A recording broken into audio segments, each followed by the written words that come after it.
All right, Tuesday's lesson, first paragraph.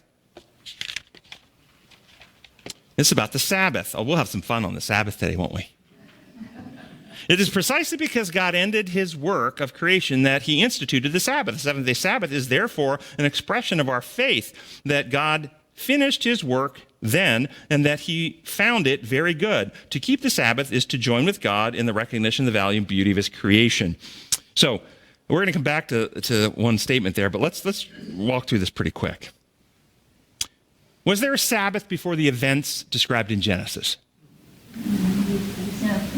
No. Get your mind around that. The angels in heaven. If you have a nice computer working in your head and you're dropping in lots of other references and historical things you've read, you might remember that Ellen White said that the war in heaven began over a question in God's law, and it'll end over the same issue.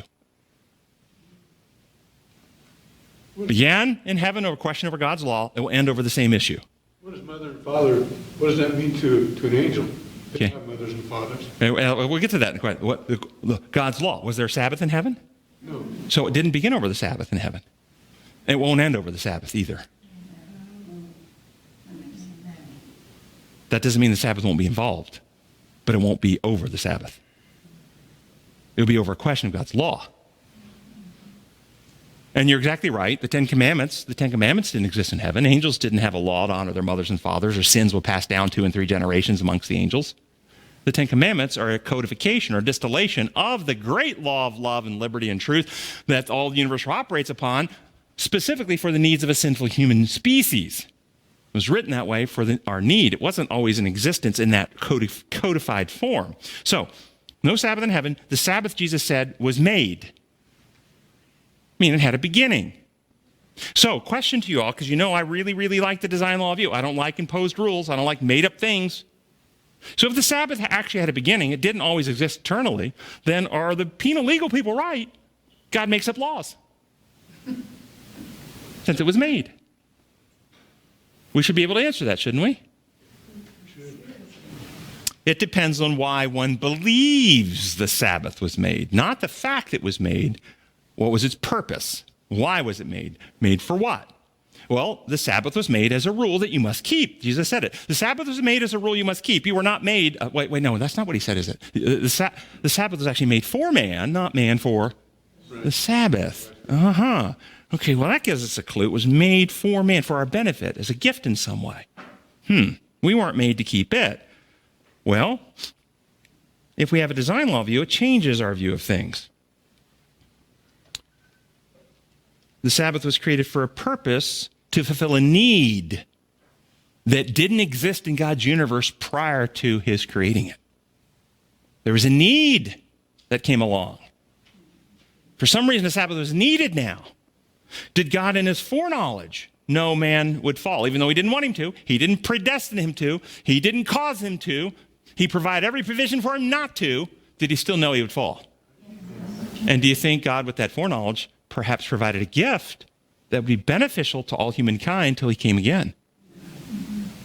So what's the purpose of the Sabbath? Wouldn't be rule keeping. What would it be?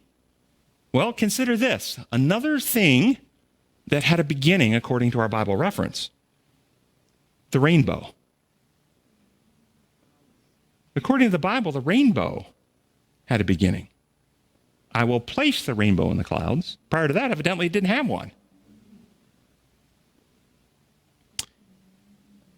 And according to God, the rainbow was placed there for a purpose. What was its purpose? As a sign. Is the Sabbath a sign of something? Well, keep that in mind. Let's finish the analogy of the rainbow. And is the rainbow an evidence of imposed rules or an outworking and expression of design law? How does a rainbow get in the clouds? God made up a rule and he uses magic power to make it happen? Or the rainbow occurs as an outworking of the laws of physics with light shining through water and being diffracted? Interesting. So here we have something that was made that didn't exist before, but it wasn't a rule made up. It was made out of the fabric of reality itself for a purpose to encourage and give a sign and take away fear. Okay? So the Sabbath, too, was created out of the fabric of reality itself, but the fabric this time wasn't the physical matter, it was time. The fabric of reality, space, time, matter, energy. And this time God created something out of the fabric of time. Did time exist before the Sabbath? Yeah. Yes, it did. We have day 1, evening and morning the first day. Day 2, evening and morning the second day. Did time exist? Yes, time existed. But now God out of the fabric of reality creates a day for a purpose, like the rainbow was made for a purpose. And what is the purpose, the Bible tells us? Well, it says in Ezekiel 20:12, I gave them my Sabbaths as a sign between us so that they would know that I, the Lord, made them holy. A sign is a mark, an object that conveys meaning, something that symbolizes a message. The Sabbath is a sign, a mark to humanity that he knew would fall into sin for a purpose. It was a gift to convey a message. In this way, the Sabbath is like a flag. Think about a national flag, a nation's flag. A nation's flag is made for its citizens. The citizens are not made for the flag. Yes or no? Yes. The Sabbath was made for man. Man was not made for the Sabbath. A flag is created to inspire the people with patriotic love and loyalty for their country. Yes or no? Yes. The Sabbath was created to inspire humans with love and loyalty to God. A flag reminds people of the history, values, and principles of a nation. When people see the old Soviet flag, they're reminded of different values than when they see the British, Canadian, or American flag. The Sabbath was given to remind us of God's government, methods, principles, the kingdom of truth, love, and freedom. So you can keep the flag just like you can keep the Sabbath. When people are taken into captivity in war, you're a POW. You're a POW in some enemy camp, and you see your national flag flying somewhere. What does it do for you?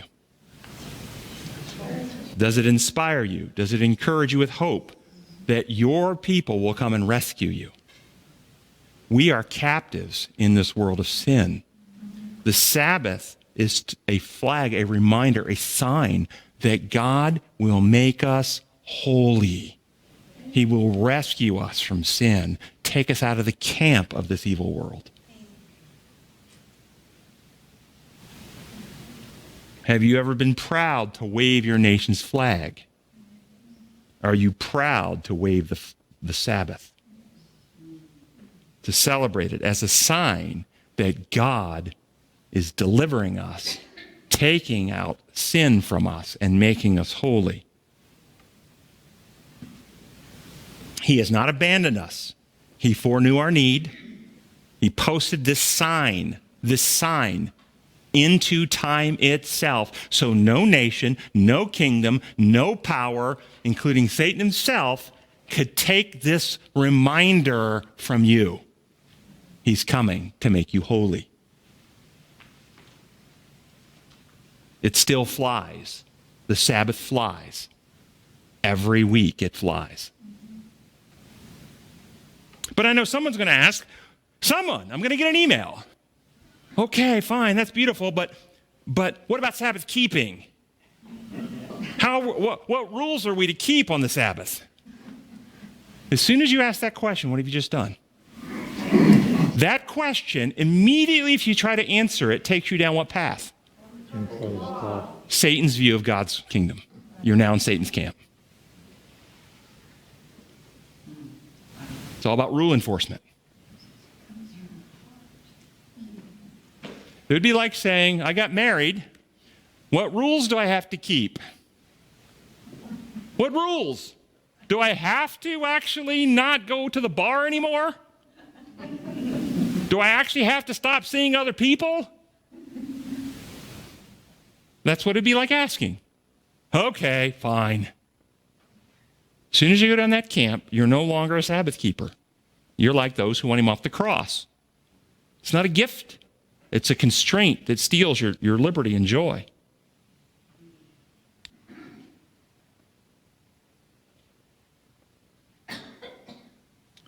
So Sabbath is a sign that God makes us holy. We present ourselves as living sacrifices, holy and acceptable to the Lord. Now, can we keep ourselves holy one day a week? Or is that a 7-day-a-week operation?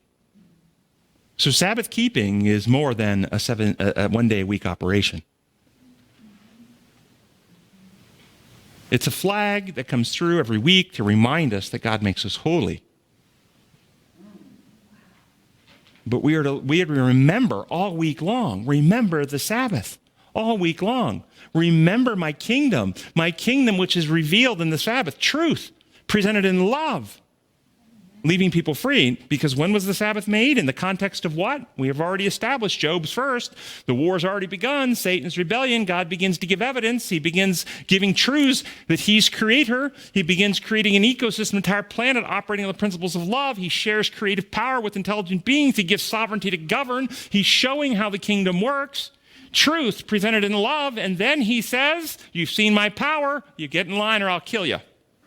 No. Then he says, I rest my case. I rest. I stop using power.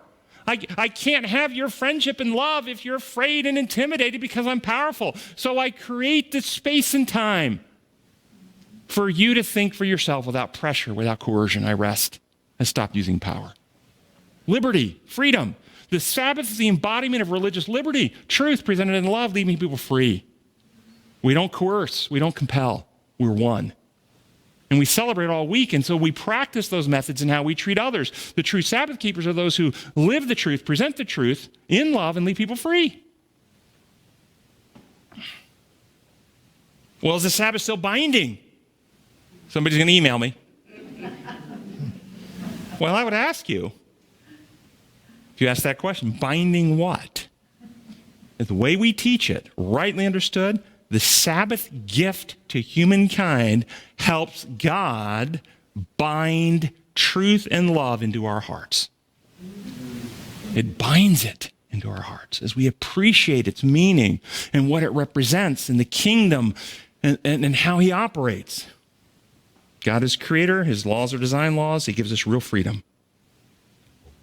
But there was anybody want to comment on that? A couple quick points I want to make and try to wrap it up. In the lesson it said, it is precisely because God ended his work of creation that he instituted the Sabbath. The seventh-day Sabbath is therefore the expression of our faith. I think this is badly worded. The Sabbath is an expression of God's character. Our appreciation, valuing and cherishing it is an expression of our faith. But its existence, its creation is an expression of God, not an expression of our faith. I think it's poorly worded.